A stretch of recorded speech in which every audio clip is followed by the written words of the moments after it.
We are sending off all of our assistants to the Grand Bazaar in order to collect a bunch of different materials, from wool to plant dye, camel hair, we even have carbon dye and silk, all these materials to fulfill a bunch of different commissions. We start off with the common commissions, but then once we level up our skills and unlock new abilities, we'll be able to unlock the merchant commissions all the way up to royal commissions at the very, very top. What's our goal, you ask? Well, there can only be one master carpet weaver in Tabriz, which is a game designed by Randy Flynn, art by Syd Fini, and published by Crafty Games, who sponsored today's video.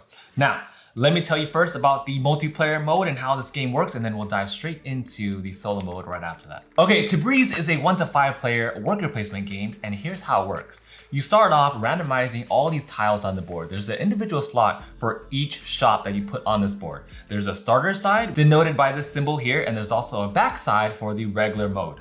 We all start off with 3 assistants that begin in the market square. You're going to move them up to 3 spaces away and then lay them flat. That way you know that they've moved this round. They can collect whatever material you sent them to gather. Now in this case, I'm sending my assistant over to this shop because I want to pay 2 coins in order to buy 2 wool. Reason why is because my commission here is requiring me to gather 2 wool and 2 plant dye in order to fulfill this commission.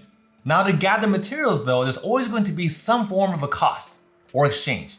No shop is free here. So in this case, especially being the Grand Bazaar, there are a bunch of different variety of shops. You have single shops that sell one specific material. You can also visit dual shops to buy 2 different materials at once. And then there are also traders that help you convert resources. There are even these alley tiles, which offer more interesting ways in order to acquire the resources that you're looking for, like Gita's Market. Now this one has you roll 1 die, and then you can buy that resource for the listed cost. Or you could roll another die and then buy both of these dice at once, and you can keep going with this chain for up to 5 dice. You can also go to this other area called the back alley market, and then you can buy any number of dice that you want. And then depending on how many you buy, you roll all of those and then gain whatever's listed there. So basically all of these alley tiles have their own special unique rules. Now if you visit the edge of the Grand Bazaar, you'll find these courtyards. For instance, this one is Ferda's Deals. This one lets you swap out 1 die and then buy all the resources shown or none at all.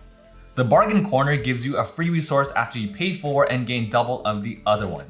In summary, on top of your standard shops, you also have several other unique shops that have their own individual rules that you can follow in order for you to exchange different resources. You can even revisit the market square to gain more coins and commissions.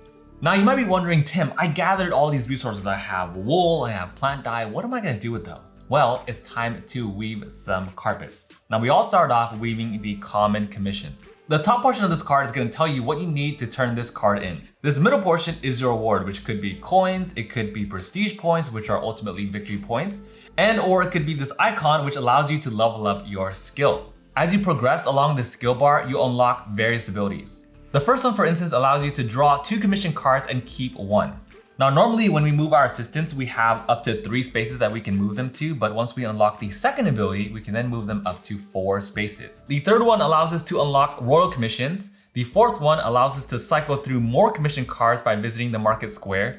Number 5 allows us to turn in 2 commissions at once because normally we can only turn in 1.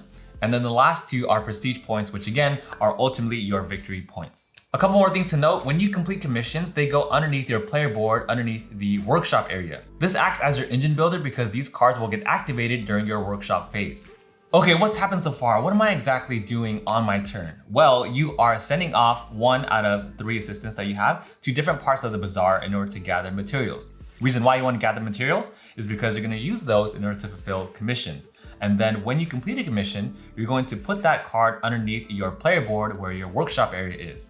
Reason why that's important is because those cards are going to get activated during your workshop phase. Ultimately though, you're going to move your assistant to one area, collect those materials, and then you may turn in commissions if you have the requirements listed. After that, after everyone has sent off all 3 of their assistants, then it's going to activate the workshop phase where all the resources on the market are going to get refilled and replenished. And then you're also going to activate cards in that workshop that I mentioned, which is going to be your engine builder. Now that is generally how the game flows. And then from there, there's also an advanced workshop mode. In this mode, you cannot visit the bank, but instead you have to rely on these light asymmetric powers that you're given at the very beginning of the game. Now for this mode, it's going to give you immediate resources, and then you can also take a brand new phase called the personal workshop phase. Now let's briefly talk about the rival solo mode. So for this one, in this particular prototype, I have 2 shown, but in total, there will be 5 by the time the game is fully produced. So for the AIs, they have asymmetric abilities. How solo mode works is that whenever you visit a tile occupied by the rival, you have to pay 1 coin to that rival.